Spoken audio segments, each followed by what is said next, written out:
the youth of Africa, the next generation, our children. I want to continue to reason with you.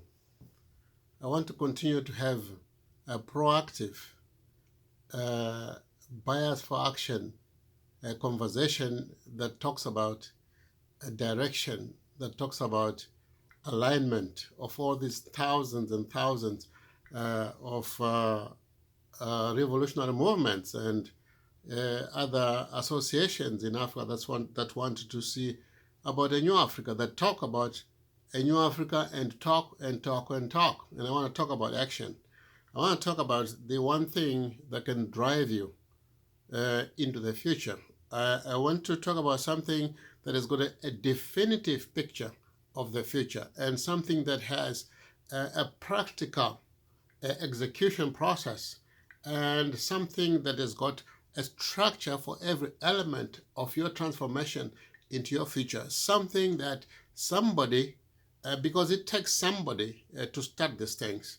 It's nothing to do with education. It's nothing to do with your technical capacity, abilities. It's nothing to do with your professional qualifications, because if that was the case, Africa would be 1,000 times bigger, better than it is now. But it's not. We have people in Africa that are so smart, so intelligent, and so skilled and so experienced that it would take me 1,000 years to get that smart to sit at the table with them. But with all that added to some other smart people in the Europeans that you don't see, that have set up a system that constrains your system. It doesn't matter who you put into power over the elections. It doesn't matter who you put. You know, look at what is happening in one of the countries. I don't want to mention the name because we want to work together. Just look at maybe 2 or 3 countries that have got their independence, with people that came in and say, hey, we want to chart a new course. Africa must chart a new course. Oh yes, Africa, our countries are going to be business, and we're going to run it as a business, and we're going to do great for our people. Just look at the past 3, a few countries that, got these elections with new people over the past 3-4 years. Where are they? What is happening in their countries? See, what is the first thing they do? What is the first thing they do when they get in power? They are in America. They are in Europe, in Britain. They are in these European countries. The very people that you chased out, who left their businesses, that all our consumption, everything that we eat, drive, sit on, sleep on, build with, we pay to the system that has been there. That's what people call a neo-colonialism. We have never got free. We're given, they said, oh yeah, these people, they don't know about economic transformation, about business enterprise. They don't understand this.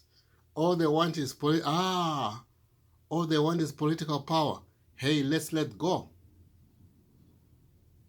They gave the political power. You fought for it, yes. They agreed, yes, you're on the table. But they said, in the words of one,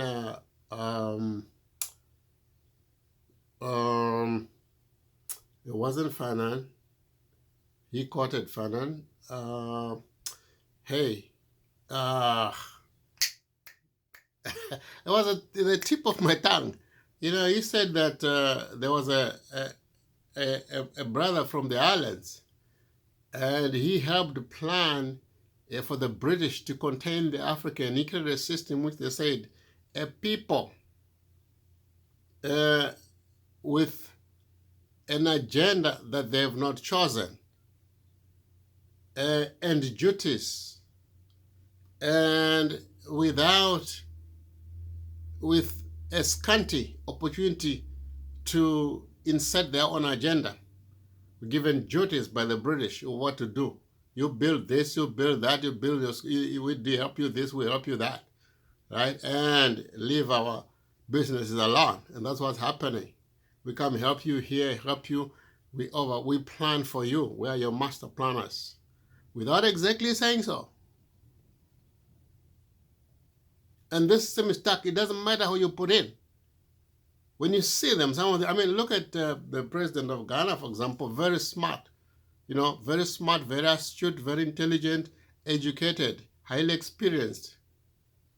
But in the first 4 years, he couldn't move because he's stuck. He's straight-jacketed financially. The planning system within every African nation, you know, you'd say maybe Rwanda is free, even Rwanda, you know, to a great extent. Every system, every planning system plans and carries out the plans that are laid and taught and given at these conferences where they go.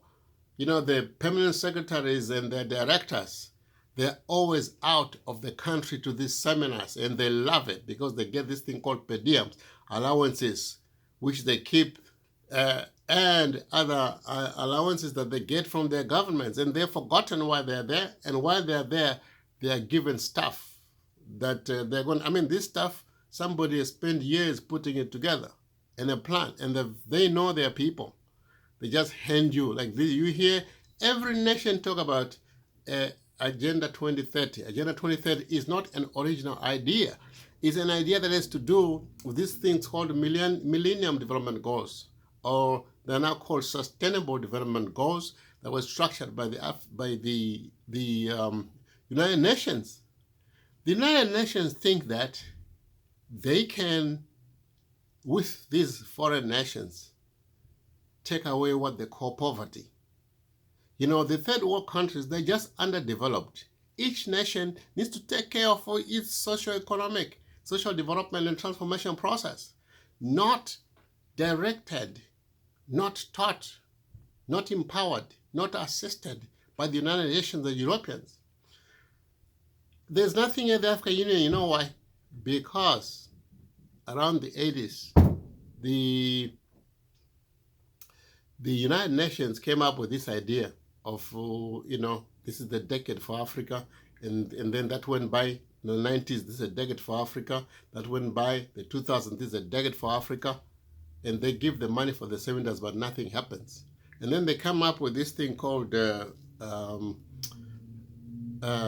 accelerated industrial transformation. I mean, the accelerated, they call it what? AIDA. Accelerated Industrial Development for Africa, AIDA. Accelerated Industrial Development for Africa was introduced in 2008, right? And by the United Nations, they gave them the money to go to the seminar to talk about this. 2018, nothing happened. They went again to a seminar paid for by who? By the United Nations. And they said, I was there. I gave them a plan. I was right there in a meeting with the chairperson of the economic development for, you know, for Africa Union. The guy who was supposed to design it. They came to COMESA, and I talked with the director of the Secretary General of COMESA, you know, and he loved the plan, the Rapid Africa plan that I introduced. He said it was brilliant. He had given me 5 minutes. He was supposed to go somewhere. He canceled and spoke with me for 2 hours. He called all his leaders, the strategists, and them to listen. But guess what? The chairperson of the African Union would not listen because they didn't think that it would come from an ordinary person. That's how God does it. He brings an ordinary person. So I want to show you, I want to tell you, I'm trying to tell you that there's nothing there. And here now, these leaders, they are parceling out your estate to foreign nations every day. Every day, hundreds of foreigners. Every day, hundreds of foreigners are coming in to take your place. What can you do? It seems that you can do nothing, but you have to understand how things work. You have to understand your ownership. You have to understand that when a father dies, when a father grows old, you take over the estate. It's not a negotiated thing. It's designed by God to be. In this time, our generation, we are old. Don't let my looks fool you. We are now old. It's your time to take over. You know, my oldest kid is over 40 years old. You know, we're done. Our space is done. It just so happened that I realized that we are living estate. The best thing we can do is leave you a manual. So I developed a manual for you. See the name there? The Riot Act. This is a manual. Anybody that reads this can put together a concept to transform an underdeveloped nation to a developed one. And together there's a highly technical process that are created from the beginning to the end of any transformation. The kind of stuff that will take 100 people to put together. Because it took me so time, it's got to do with art and gift in it. It was done for you. It exists. Now, but you have to understand that Africa does not exist. It's nowhere. You have to create an Africa by uniting.